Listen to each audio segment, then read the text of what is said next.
Live from Joe's mom's basement, it's the Stacking Benjamin Show.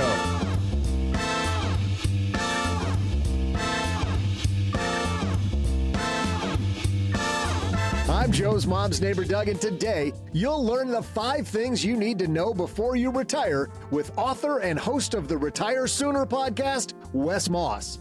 Plus, you'll also learn from the woman who wants to help you retire in your dream home. It's the co-host of Stacking Deeds, Crystal Hammond. And finally, the guy who invented the Roomba. It's, wait a minute, this guy totally sweeps the dirt floor of his bunker all by himself like he's some kind of pioneer. It's just Len Penzo. But that's not all. Halfway through the show, I'll share my do-it-yourself trivia question. And now a guy who's doing all he can to bring you the best personal finance advice in the world. It's Joe Saul-Sehy.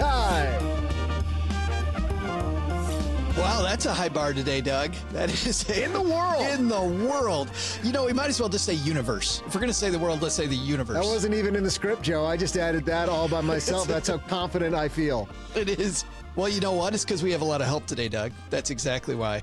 Welcome, everybody, to Friday. I am Joe Saul-Sehy, Ever Show Money on X, Twitter, whatever you want to call it, on the social media places. And we've got a great team and a great topic. And frankly, three different points of view. Let's start off with the gentleman who is in his bunker deep under Los Angeles, a guy who's experiencing retirement right now and is in the middle kind of that transition period himself. So we're going to hear a lot about that today. Len Penzo's here. How are you, man? Well, Joe, I have to say, I'm quite depressed. Oh no! Yeah, I came to the realization that I am really old. I'm really old, and if you want to know how I came to that conclusion, yeah. Last weekend I went to an antique auction, and 3 people actually placed a bid on me. You got to move once in a while, Len. You can't just look like a piece of furniture. Yeah. So, anyways, I'm depressed. God, that took forever. Yeah. Well, the thoughts don't come as quickly when you're his age, Joe. Just, man. And I got to pivot away from that. The woman who's my co-host over on the Stacking Deeds Show, Crystal Hammond's here. Crystal, please don't do that. Please don't follow that. No, I mean, I would have bid on you too. Thanks, Crystal. You're looking mighty ancient today. Nice. Just kidding.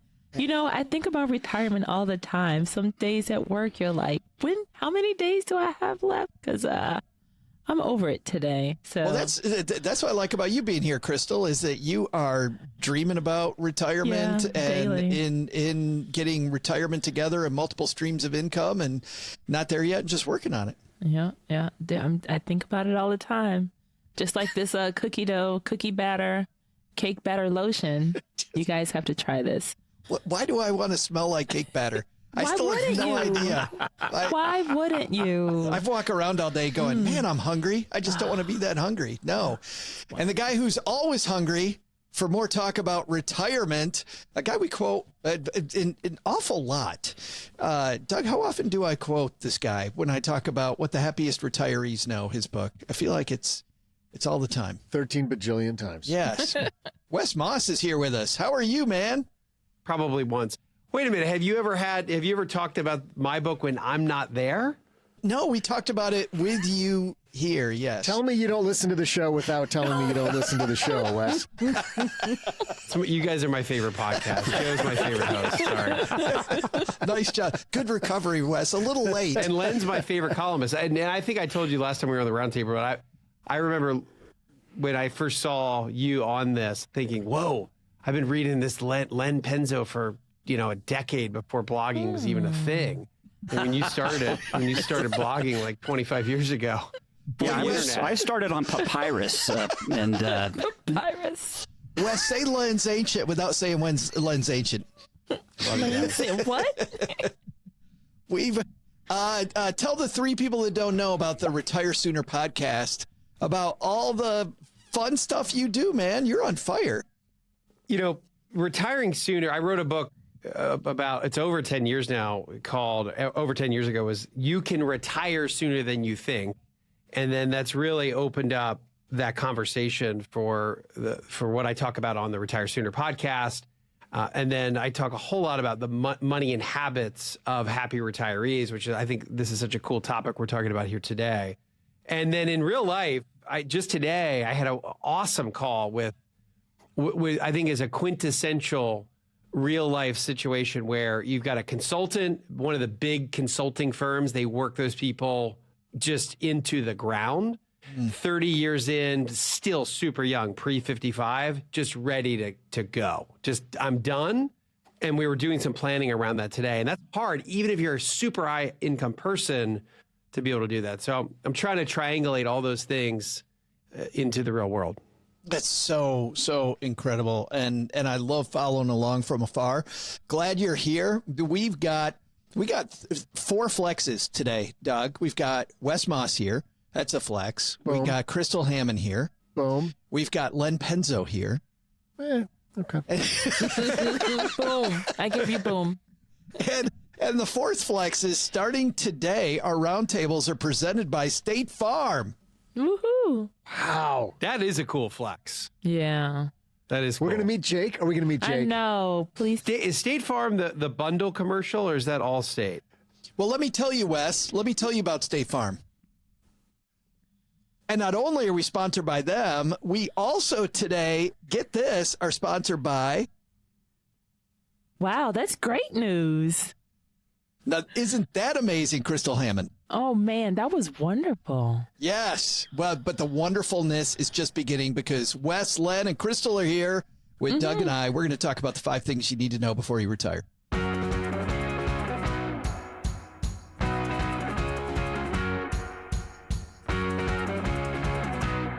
This piece is on the Retirement Manifesto blog. Our friend Fritz over at Retirement Manifesto wrote this piece.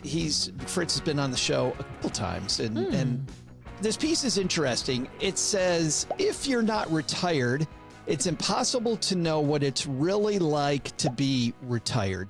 Len, you are now just really, a year into it. Yes. Is that true? If you're not retired, it's impossible to know what it's really like to be retired? I think the younger you are, I think that's absolutely true. I think as you get older, maybe not. Only if you put some thought into it and planned, I think you can prepare yourself for it. But if anybody who's been on a long vacation, maybe a 3 or 4 week vacation, that does give you kind of a flavor of what retirement is like. So it's just a series. So in essence, I've been basically 12-month-long vacations right now is what I've experienced in retirement. So I kind of had a pretty good flavor for how it is. So we're gonna talk about that, Len, because I kind of disagree. But I'm gonna save my disagreement for later. I think it is a little different.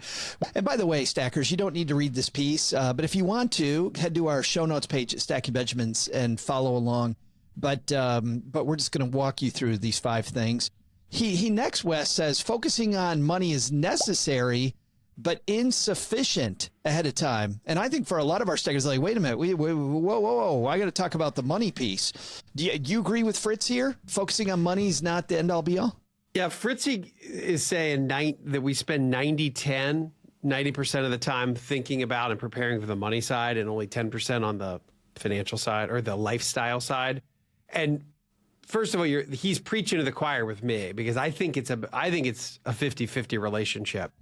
He says you should spend 90% of your time planning for the non-money side.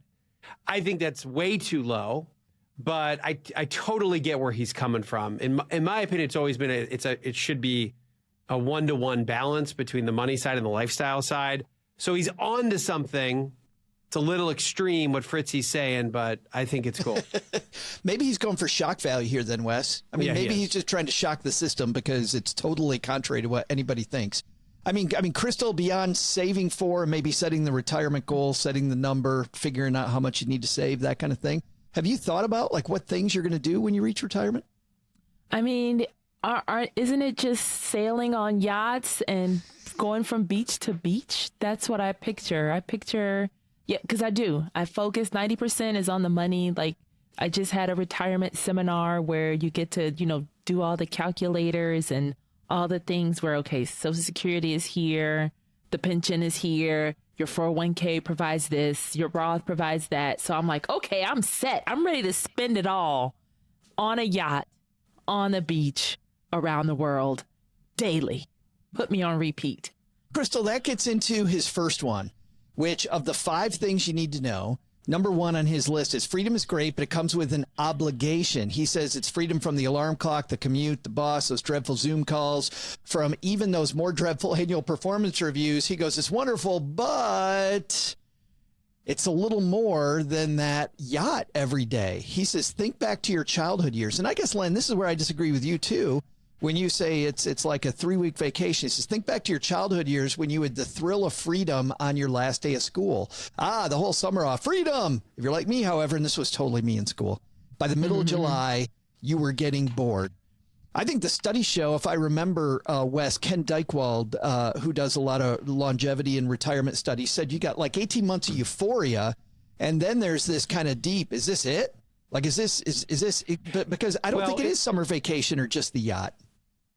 Yeah, I think it's it's a really good way to think about it. And we all remember those summers. You're so excited to get out of school, and then a week in or 2 weeks in or 3 weeks in, particularly when we were kids and they didn't have television, you're like, what am I supposed to do? And there's no video games. Wait. Well, maybe when Len was a kid, they didn't television. Have video games. And I grew up on a Pong. We had Pong. Yeah, we had like the Commodore 64, but now I think that is part of it. But it really just depends on how much you transition into it. And I was thinking about what you're saying, that it's almost a shock value. I almost feel like somebody has needed to say it in the way Fritz is saying it to command the attention that it needs, because it seems like the frivolous side. Oh, well, you've got to spend your time thinking about the money side, or else you go into retirement and you have a lifelong of financial insecurity. So it's terrible.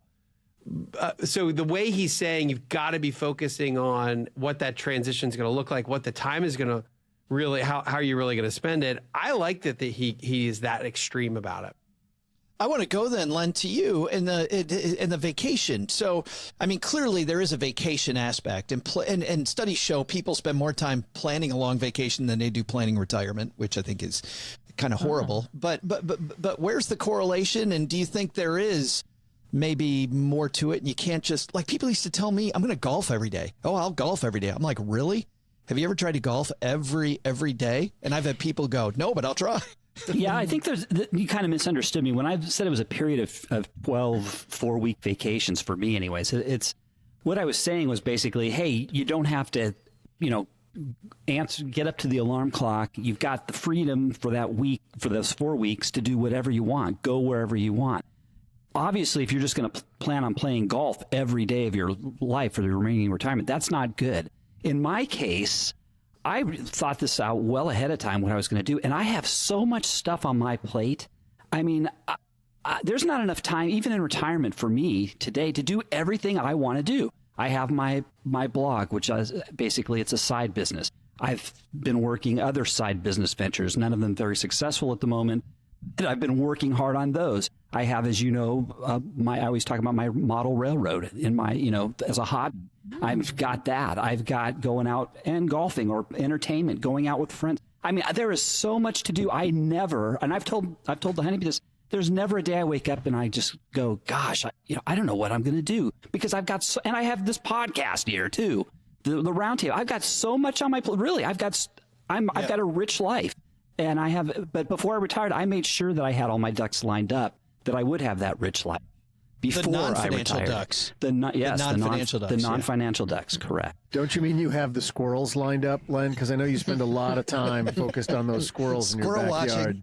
Yes, the squirrel. I wonder if there's a way I can give you some great squirrel cam footage. One of these days I'll have to maybe share it with you guys.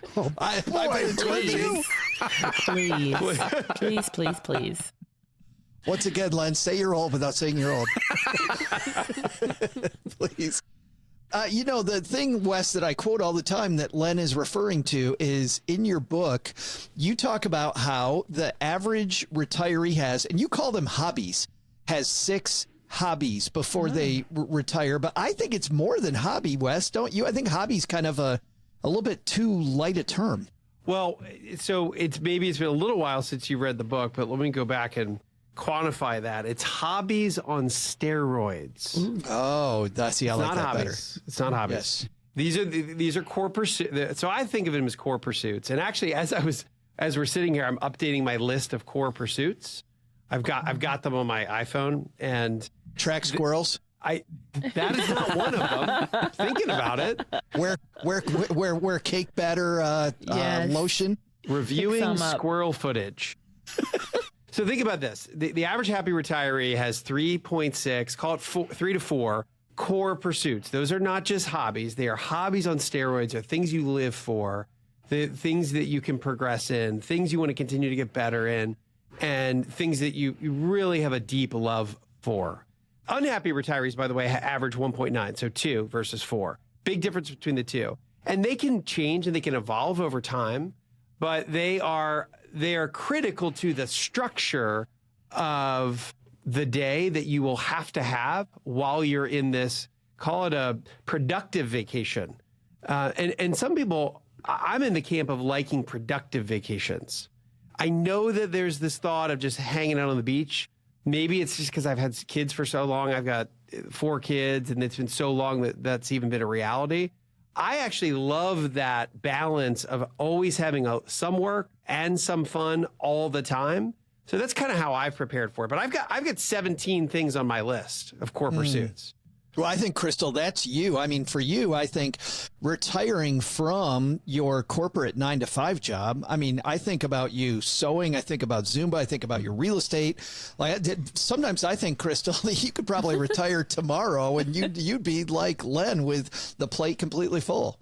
Well, and that even backing up, that was one thing I used to say when I first started the job. I was like, when it's retirement age, my job's going to be so easy. I'm not going to want to feel like retiring, just because it'll be so like second nature and natural to me. So maybe I will, maybe I won't, from the 9 to 5. But I plan on, I love that Wes said productive vacations, because when I go on vacations, I love to, do cooking classes, the tours, just the learning part is one of the things that I love about it.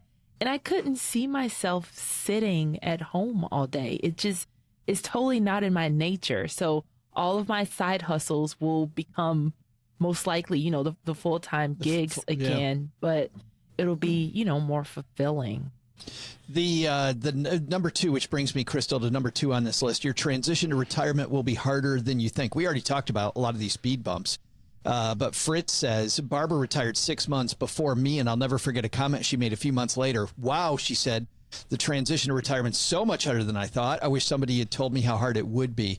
He did a poll with people in his community. 50% of pre-retirees expect their transition to retirement to be smooth. When folks were asked when they retired, only 32% said it actually was smooth, meaning 68% of retirees had a rough transition. And I got to feel like, Crystal, if you've seen people ahead of you that have had really a struggle into retirement.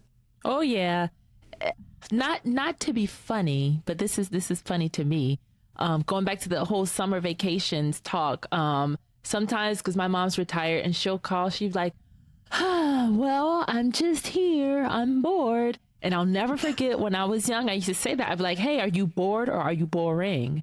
Oh. And then that would change the tune, because I'm like, well, get outside. This is your moment to shine, to do whatever you've ever wanted to do, learn whatever you wanted to do. So don't tell me you're bored. Get out there and find something to do. But that is one of the things that I'm seeing. A lot of people they're like, oh man, I'm bored. And even my grandma, after she retired, she got sick. And so, how are you, enjoying all that hard work, and then, oh man, since your purpose isn't there as much, you're sick. And then I've been watching all these documentaries, that Blue Zone one, And they're saying, you know, they live older because they don't stop. Every day there's a new purpose, there's a new thing. I actually now in my neighborhood volunteer with a bunch of retirees, and we have a blast in a thrift shop. You know, it's a lot of talk, gossip, drama, all that, you know, and they're there for it. You know, they have all the time, but they happily volunteer. Like, we have to fight for shifts sometimes because they're like, hey, I'm here to help. I'm not going to sit at home all day. So I like that. I see perspectives from, oh man, I'm so bored, and hey, let's go out. Because even my next shift, someone was like, hey, I see we're working. Do you want to get drinks before or after our shift? You want to get loaded before our shift? Yeah, I didn't think about that. Maybe we should go for drinks before the shift. Might I was going to say well. after, but let's go before. I like that idea. But yeah, they're ready to hang out. They plan all the parties. They do all the cooking. Like, I feel like, you know, a teenager again or in college. You know how you come home from college and you don't have to lift a finger? Like, get some retired friends. Yes, is what you're telling me. Yes. Yep. Yeah. Len, you got to see people around you that haven't had the successful transition that you've had. Yeah, I've seen a lot, actually. In where I worked, a lot of people who are retiring, you know, you ask them, oh, well, what do you got planned? What are you going to do? Oh, I'm going to do a little traveling. I'm going to play golf or tennis or whatever. And I go, okay, well, it's like, how long can you travel? How much golf can you play? How much tennis can you play? And a few of those people have come back, and we've had, before I retired, we'd have lunches. We'd have group lunches, and some of the retirees would come and join us. And they were completely bored, and they were just like, oh, it's like, I can't, you know, it's the same old thing every day. It's like, I got to figure out what to do. Maybe I'll take up a language, or maybe I'll do this. I was like, dude, you should have thought of this before you retire. You should have had this all laid out. A lot of them wanted to come back to work, but they couldn't, because in my profession, at the time, the economy was, at least in my niche, they weren't hiring anymore. So they were kind of, they were good. And these people had left, and they couldn't come back in, and they were really in a pickle for, you know, trying to keep themselves busy. So they really had to work hard to figure out what to do. So, I mean, when you retire, you really should have, you know, like Wes said, at least I think 4 full-time gigs that of something that would take your time and will take a long time to ever satisfy yourself. I just want to bring up, I'm doing this one side business venture. I've told you it's a total failure, but I've worked hard on it.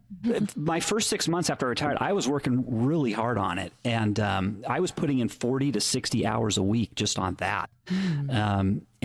So far it has not borne any fruit, and I'm about ready to abandon it, but I have something else in mind. I'm going on my second attempt. Hey, and I'm having fun. It doesn't matter, you know, but it was very stimulating to me. I learned a lot, and I will take those lessons that I learned from this past failure, and I will apply it to the next idea I have.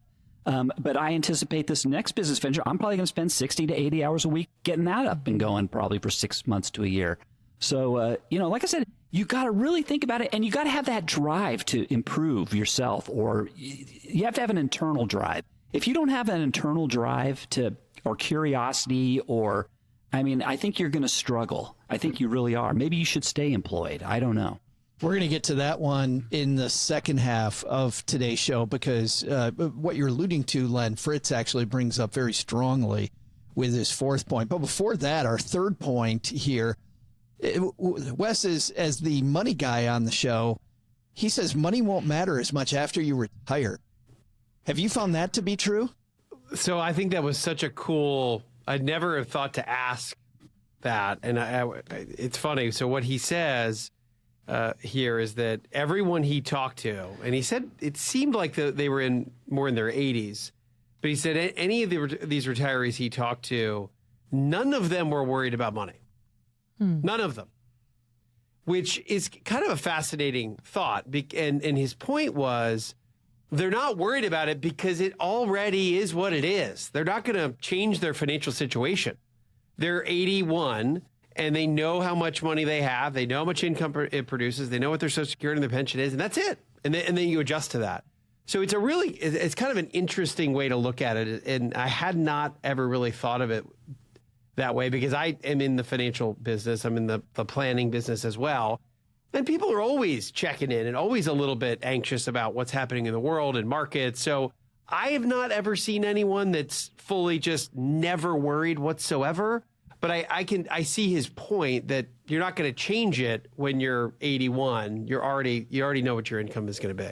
You know, I get coaching from Strategic Coach, and when I went to these coaching sessions, we started talking about, like, what do you want to be when you're 85, when you're 90, and really kind of pushing some of these ideals of who we want to be in our later years earlier, and focus on your ability to go after some of those big pursuits that you imagine yourself. We went through this series of imagining what we were, but one of those was, I want to be 90 and not think about money. Like that, but this thing Fritz talks about clearly made my list. Like, I just want to be able to do whatever I do, and I just don't want to care about it. Doesn't mean that I have all the money in the world. I just don't want it to be on my mind all the time. Mm-hmm. I want other stuff on my mind. I want to think about my community, my spouse, my kids, my adventure, you know, being healthy, being fit. I don't want to dream about money. You know, Joe, the other thing that, let's say maybe I guess the tactical side of that is that I think when you're doing financial planning and let's say you understand the 4% rule, and that's pretty simple, 4% of your assets plus inflation every year, and you know what your Social Security is. Wait, didn't Dave Ramsey amend that? He amended it to 14% a year. I think, Wes, it's the 27% rule now. I know. I'm sure we all did a scathing that sounds like podcast. Fun. Everyone did a scathing podcast around that. Baby. What? But if you think about that, and then you think about how you're invested. Now, there's unlimited variability of how you do that. But if you do that in this, let's call it, to some extent, an income investing way, where you know at least you have some level of cash flow, then you're right. And Fritz is right. There really is there's not a lot of variability once you are following a couple tried and true principles. And you can't, and your anxiety around, well, is the money going to run out? That should run down to maybe never zero, because we're human, but it should run close to zero at a certain point. It just makes me feel like if you do a lot of that number work up front too, mm-hmm. then it takes care of itself. Get the numbers, face reality early on, whether it's good or bad. Face it quickly. We see all kinds of people come back from, age 50, not having saved a lot, to 65, putting together a decent retirement. I think about our friend Becky Heptig, who did that. Like, get that stuff in order too. We're going to talk about numbers 4 and 5, which are huge on this list, after our break. But at the midway part of every show, we have this amazing year-long competition. Len Penzo, don't let me forget. I keep forgetting to give you the Milk Bar gift certificate as our winner from last year. I've been laying awake at night just fuming that I haven't got that. I was like, when am I going to get that? I will say that publicly. And our stacker Eric was so nice to donate it, and I still have not handed it over. Now, that could mean that I've used it, but it was delicious. I accepted on your behalf, Len. Okay. It was great. No, I did not accept on your behalf. I do got to send that to you. So please, before we get done, make sure you remind me. But we have a year-long competition between Len, Paula Pant, and OG. If you've listened to the show before, you know that OG and Paula, those are two people that aren't here. So Crystal, we'll just keep this gender the same. So Crystal, Why don't you play on behalf of Paula? Wes, you'll play on behalf of OG. And the score, OG has 1, Len has 1, Paula has 0. So Paula already assuming her annual spot in 3rd place, which means, Crystal, you get to go last. Len, you're the current champion, so you're going to guess first. Wes, you're guessing in the middle, but we need a trivia question. Doug, what's on tap today, man? Hey there, stackers. I'm Joe's mom's neighbor, Doug. Lately, I've been getting into those tiny houses people have been building out of shipping containers. No, I'm not actually getting into them. I'm just interested in them. I'm not breaking into people's homes. Some of them are really cool. I saw one this morning. It's 2 stories. Or I guess in this case, it's 2 containers. The owner built it himself on a big piece of property. He's renting them out to travelers, which got me thinking I should buy some land and convert it into an entire neighborhood of houses built out of shipping containers. I could make a fortune off tourists coming to Texarkana. Although building homes out of shipping containers is a new trend, people have always looked for inventive ways to build homes cheaply. In the early 20th century, Sears Roebuck, which later kicked Roebuck to the curb and just became Sears, sold home kits that included all the supplies to build your own home except electrical, plumbing, and heating. Huh. Imagine buying a house from the same place you'd buy a dollhouse. Probably skip the middleman, buy a dollhouse kit, scale it up, build an entire neighborhood out of those. I can put them on a separate empty lot to sell. Probably best to do the shipping container neighborhood first, though, so I can use the revenue from that to build the other one. I can't believe some big real estate investor hasn't thought of this already. I guess I got to come up with all the best ideas myself, as usual. Here's today's trivia question. One of the home kits Sears sold, the Argyle, was 1,008 square feet with 2 bedrooms, a fireplace, 1 bathroom, and a porch. It first hit the market in 1915. What was the starting price of that package? I'll be back right after I place a bid on some vacant land. Based, Doug, on your budget, I'm just imagining the postage stamp nature of that land. But but it's Texarkana, so you could probably buy a lot of land. We're good. Mr. Penzo, you're up first. Pretend it's 1915. You're searching for your new home in the Sears Roebuck catalog. You just want the kit, right? That's not the price to build it or anything, right? It's like you just buy the kit. That is throw the kit. Everything. Okay. Right. And by the way, have you guys seen these houses? Yeah, I was gonna say we know somebody that either bought one or. These houses are beautiful. Like these houses are amazingly beautiful. You mean the house that was sold, whatever the one Doug's talking about, the 1915 one? Yeah. Really? These Sears. Well, they had a whole range of house models you could get, and I think what Joe's saying is they all were really good-looking houses. They had great little details to them, and weren't just this basic, 4 walls and a peak. Splendid. Well, let's see. How many bedrooms? Gorgeous. 2 bed? Did it say 2 bedrooms? 2 bedrooms, a 1 fireplace, a bathroom, a porch, 1,008 square feet. Did not include plumbing, electrical, or what's the third one, Doug? Heating. I'm going to say $950. Oh. 950 for all the pieces. 1915. 950 bucks.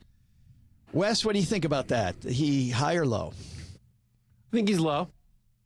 I think he's dreadfully low.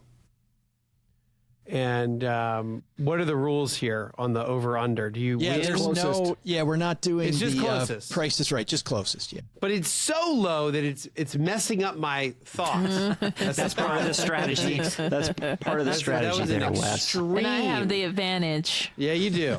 You do, Crystal.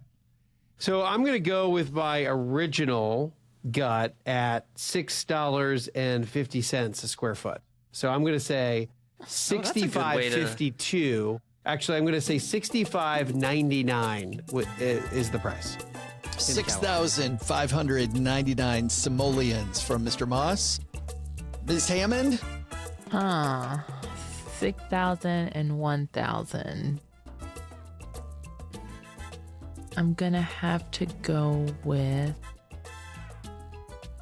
but I'm thinking it was like 1,500, but Why do you think it's 1,500? I don't know. That was just your initial gut feeling. Yeah, Gotcha. I don't know.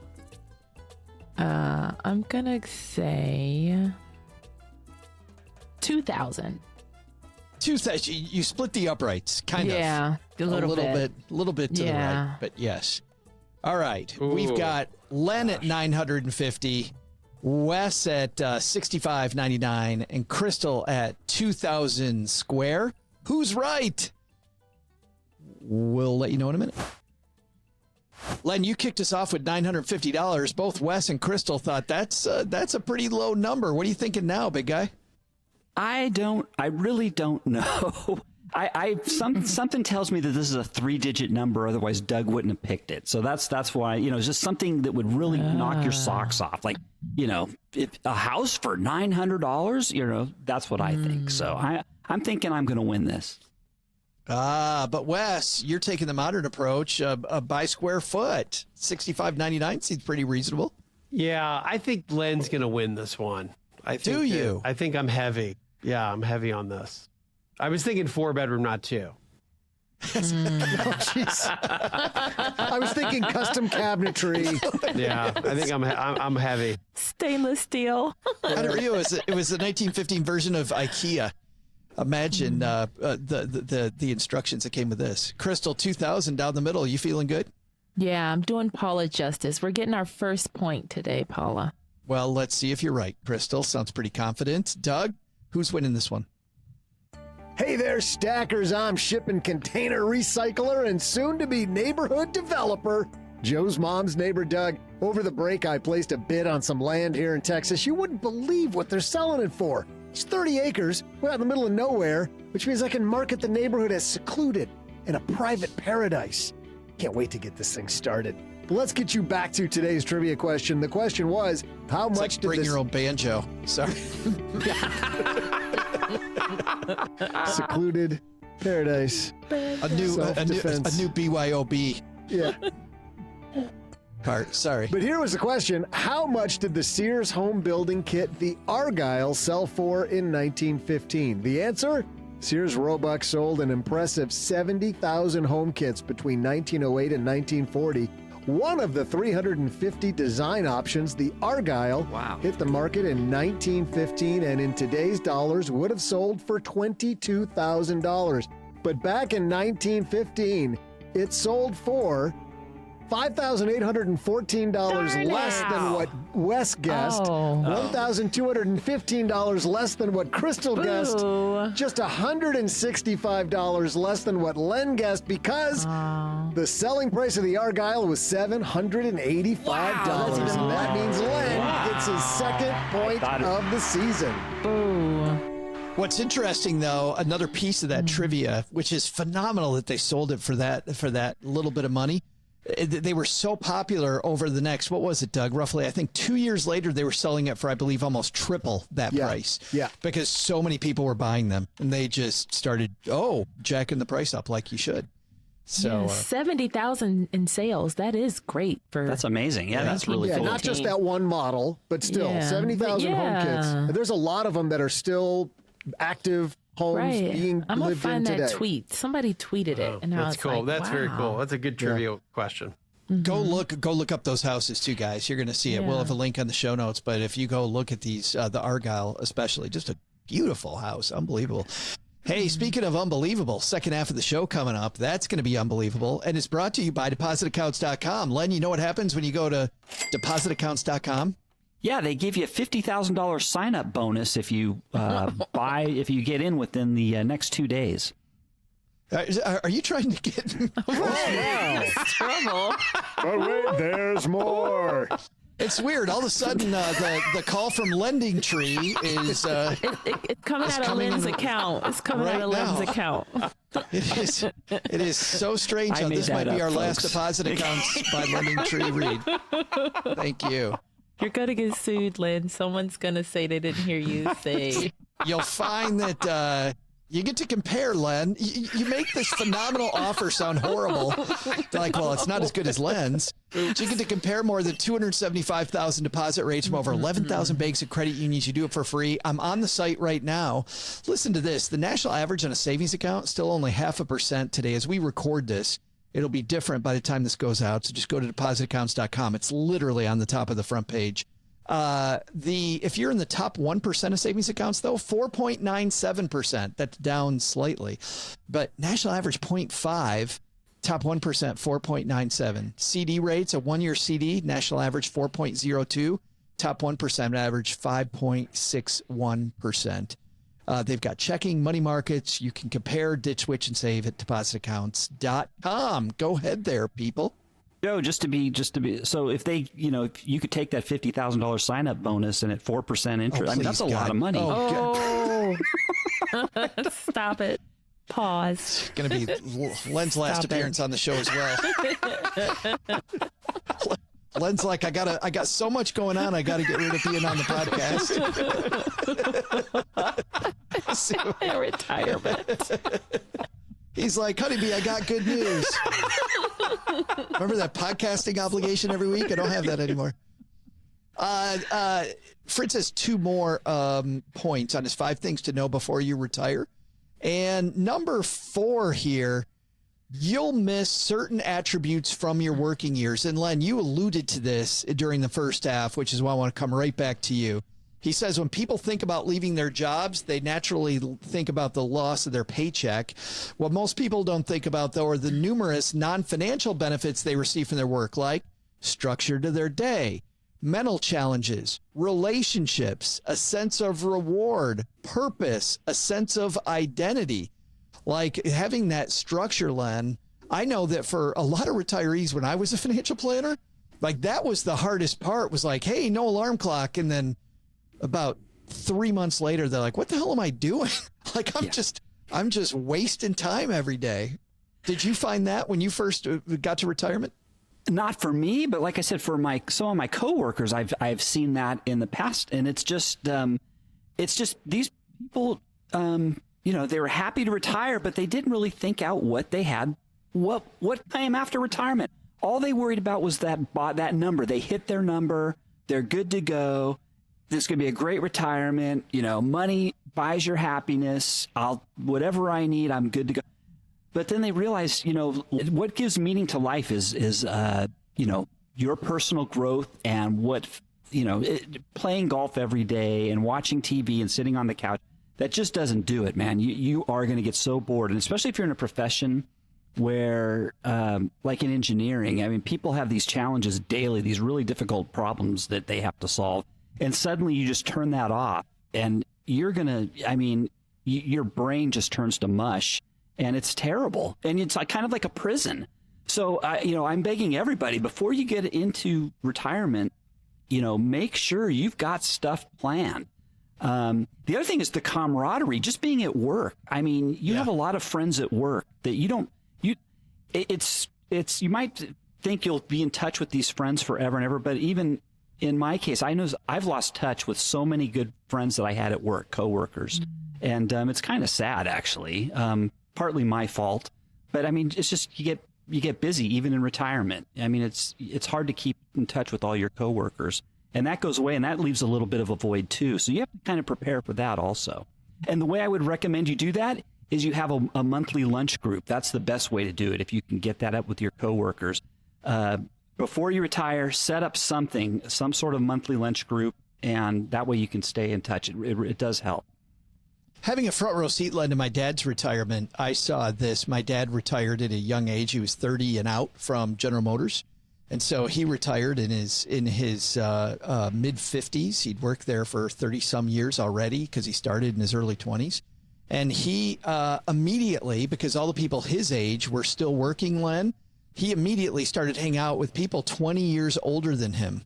My dad loves relationships, but we actually had to have an intervention because all of a sudden my dad started having all these aches and pains that his friends were having.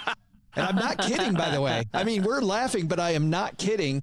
We had to say, Dad, you have to become more intentional about we love these guys, but man, were they so much older than him. And so they were in a different frame of mind. And my dad aged so quickly because of that. Like, I think, Len, those intentional relationships, hugely important. Whenever I see those retiree groups, the old retiree groups, everybody's smiling. And you know why that is? It's because nobody can hear a word that they're saying. Oh. They're just shouting over each other. Yeah. Wes, there's a piece of this that is pretty disturbing. Fritz says 28% of retirees are depressed because they don't think about this stuff enough. I think that probably... Does that jive with your research? That made me depressed when I read that. Yeah. That's brutal. Does that jive with your research? So my suggestion on this is, and so a couple things. One, I was looking up in the book, I wanted to get my exact statistic on organized social groups. So number one, your core pursuits those hobbies on steroids, and whether you have 4 or 12 or 20. I got a new one. Crystal, something she said earlier jogged something that I had forgotten to put down on here. So I'm up to 18 right now. Oh, And I just keep track of these things when I'm like, oh, I can't wait to do that. You got to get, by the way, Len, you used a little. Like, oh, I'm going to do a little of this. Like, I'm going to do a little of like, if you're going to put little in front of anything, any of these, they're not core pursuits. So they don't count. 75% of the list of my core pursuits or most core pursuits for happy retirees, there's a big social element to the core pursuit as well. It's easy to have core pursuits that are also group oriented. And the one takeaway that I would offer up that I've seen in my research that boosts happiness dramatically is that the belonging to one organized social group, and the only criteria I had on that was that they have to meet on average once a month. So to Len's point, it's lunch, but any sort of social group that is going to meet 12 times a year, there's a powerful garden effect that can cultivate more social activity because you're almost guaranteed to have this group interactivity every single month that then leads to more group activities. Other stuff, yeah. That's true. Yeah.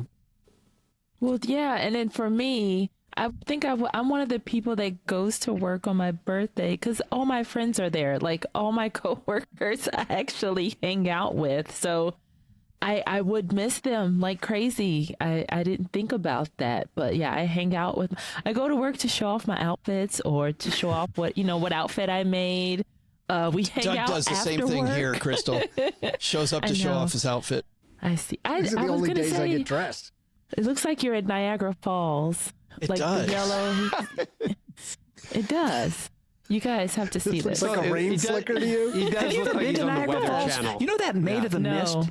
Have you ever been on that Maid of the Mist in the Niagara No. Falls? Never The been. boat that I know goes exactly what you're talking about. Goes The boat. right. Yes. I was on that boat, and I thought that captain was on a suicide mission. He was driving right. I thought we went so close to those falls, I thought I was going to die. It was the most scary thing I've ever experienced in my life. Not the most, but it was very scary.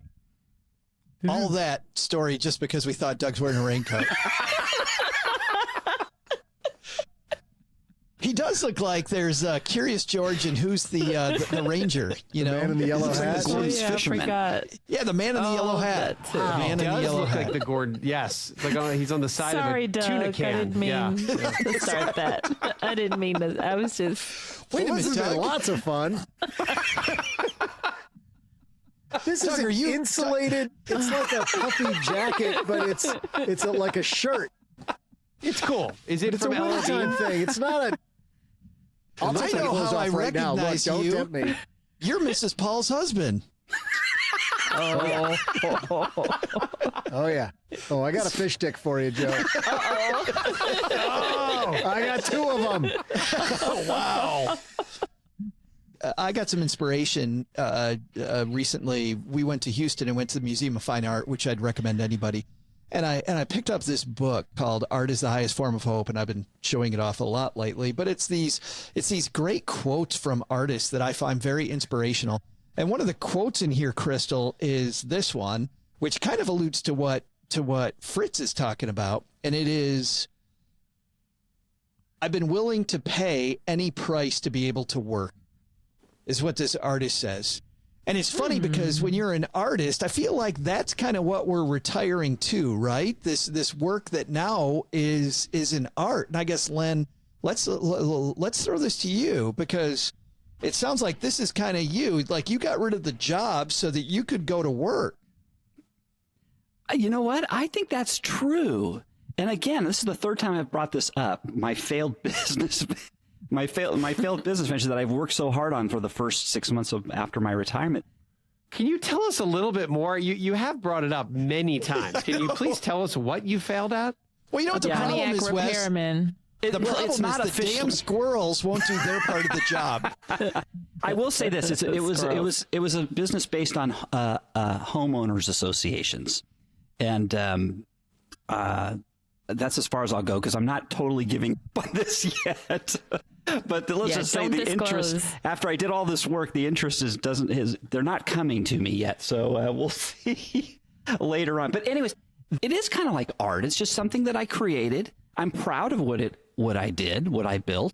I'm sorry that so far nobody has bought into my business idea, but you know what? I had fun because I'm retired. It's no big deal. It's not like I needed that to live. You know what I'm saying? It's kind of more fun starting a business when you're retired because the failure doesn't affect my putting food on the table. You know what I'm saying? The stress isn't there. So I really enjoyed it, even though it's going to be a failure probably. I really enjoyed it. And I'm anxious to try another idea. I really am. And it doesn't matter if I put in 60 hours a week in this next one and it fails. Oh, well, you know what? I'm going to learn things and it's enjoyable. I enjoy it, failure or not. I feel like, Wes, if you ask yourself that question, what would you be willing to pay any price to do? Then you're probably planning out the stuff right for retirement. Yeah, I think it's a pretty cool quote. I'd be willing to pay any price to, what is it again? To work. To work. You know, it's, I guess I've always been fascinated with the Gallup polls on work satisfaction and work engagement.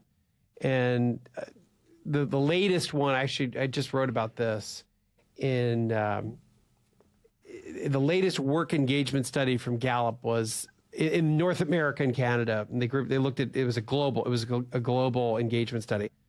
And it's pretty high in the United States. Work engagement is 31%. So 31% of people, and again, you can interpret their categories in slightly different ways. But to me, that's an engaged person who really likes their work. It's their purpose. They love it.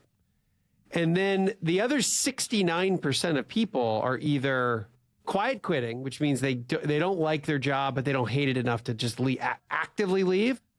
And then there's a big chunk of people that are actively hating on their job.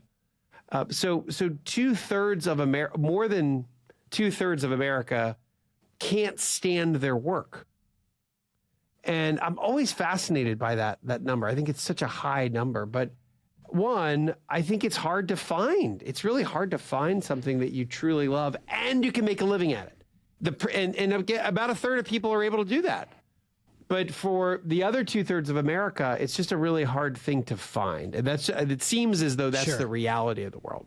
Yeah, I mean, the thing about finding your purpose while you're in the working world versus making stop signs or whatever it might be is a little bit, it's usually somebody else. I'm quoting somebody, I don't remember, maybe it was Scott Galloway, talking about how that's usually somebody who's really, really rich who's telling you that. Yeah, it's like every graduation speaker, right? Yeah. Every graduation speaker is like, do what you love, Yes. and the money will follow. Well, that's total BS. Like, it's just not going to happen. And the statistics show that more than 2/3 of people, that just doesn't ever manifest for. So, but in retirement, you can pursue that. Yeah. Number 5 on this list is you'll have an important job in retirement. Fritz ends this by saying, I hate to break it to you, but your, quote, working years don't end when you retire. Turns out you'll be working a lot in retirement, but it's not what you think. Because, you know, even when he's writing this, I'm sure he can hear the groans. What? Your retirement, quote, job is unlike anything you've ever done in your life. No resume required. No job interview will take place before you're hired. Be your own boss and you'll develop the requirements of the position. The job description cannot be written because the job you discover will be unique to you. Your first task is to learn to exercise a portion of your brain that's likely been dormant since you were a child. Learn to listen to your curiosity and have the courage to follow wherever it leads. Learn to play again like you did as a child. The play will be different this time. And he talks about he still rides bikes in the woods, but now he does it to stay healthy. It's about something bigger. It seems like, Crystal, like he takes this idea of job and turns it into this fascinating, fun-ass thing in retirement. Well, because it's going to be your job to remain active, you know, and healthy in retirement. And this is, I want to say, it's like your chance for your second act, because look at how many people started amazing companies at retirement age. The Colonel Sanders, we know who that guy is. He was 65 when he founded, the KFC, the 7 herbs and spices. So I think this is your second act, because look, there's a whole list. Who else? The lady Julia who wrote, Child. Yeah. Who's she again? Who's Julia Child? Oh, the cooking lady, right? Yeah. No. Yes. I knew it.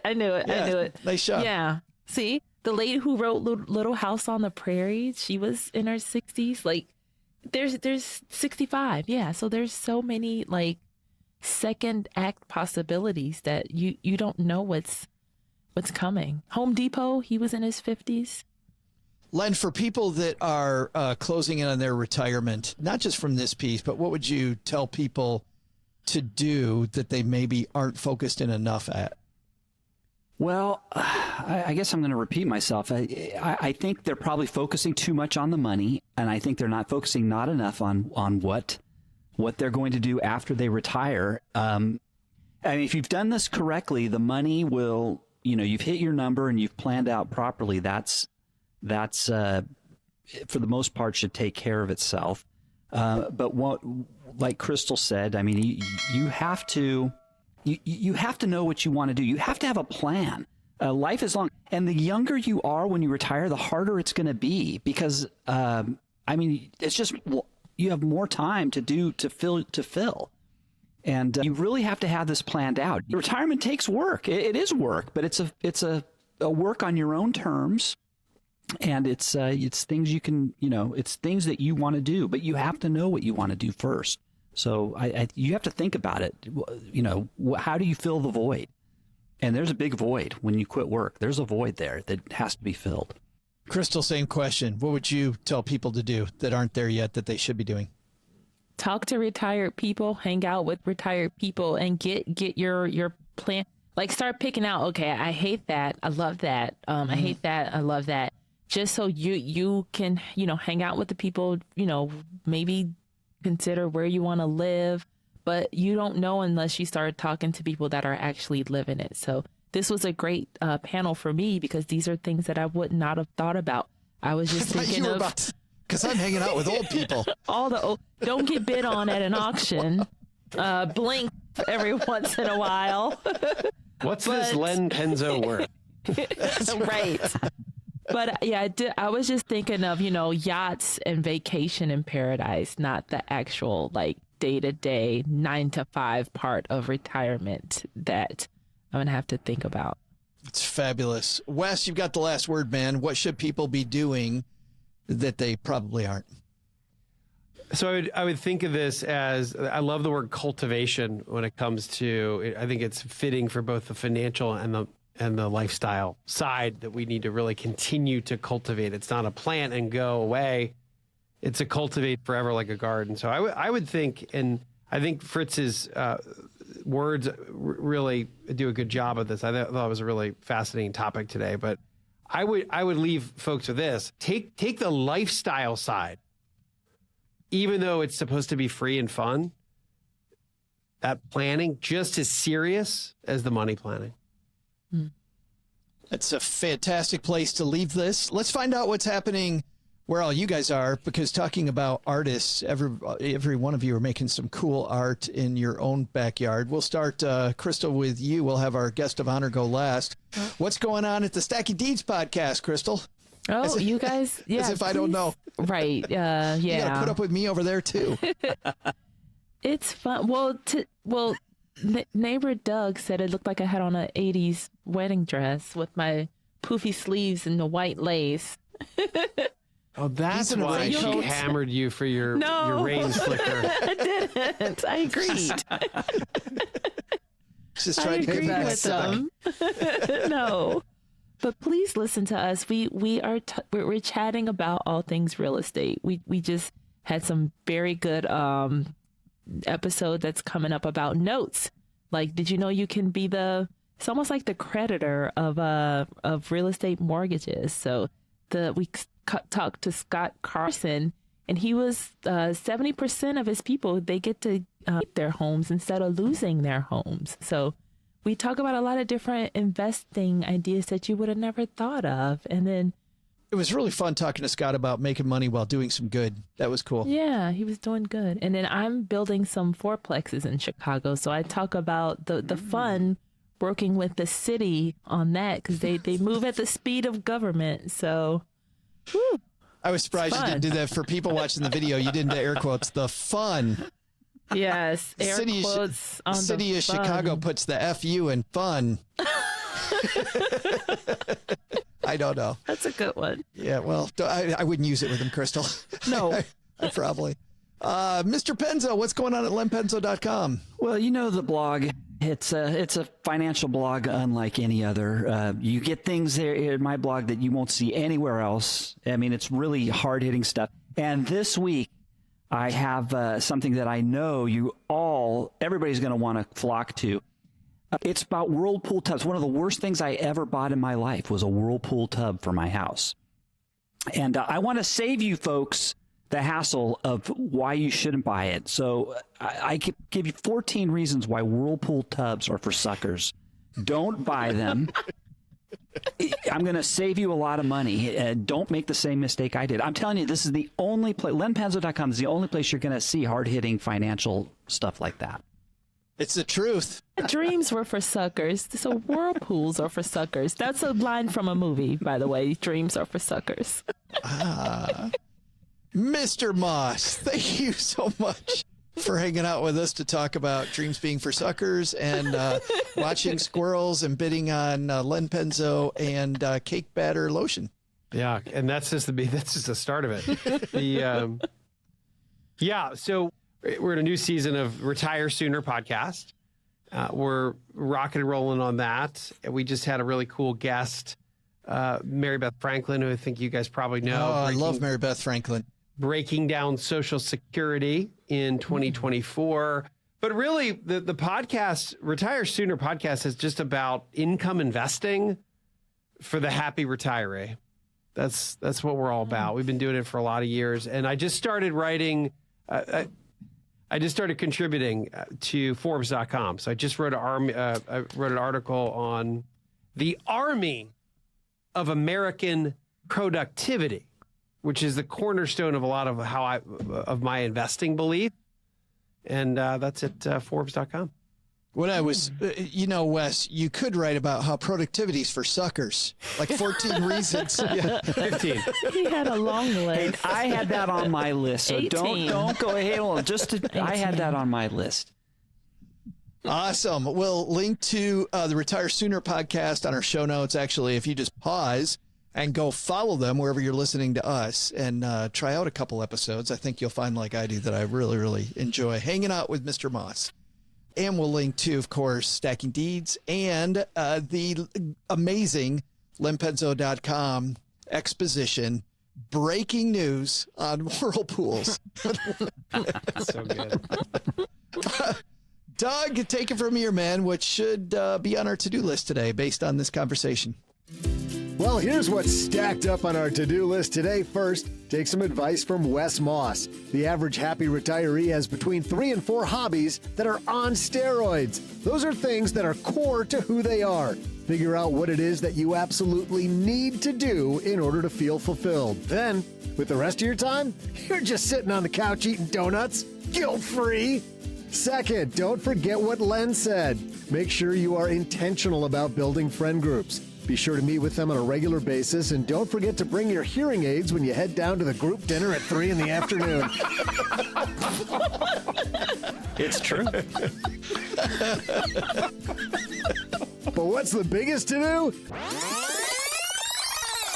Before you buy land in the middle of nowhere, look how much it's going to cost to add plumbing and electric. Wow! Never saw that coming. Thanks to Wes Moss for joining us today. You can find Wes's podcast, Retire Sooner, wherever you're listening to us right now. We'll also include links in our show notes at stackingbenjamins.com. Thanks to Crystal Hammond for joining us today. You can find her co-hosting our sister show, Stacking Deeds, with me and some guy named Joe who keeps showing up. And thanks to Len Penzo for joining us today. You can find Len at lenpenzo.com/walkingantique.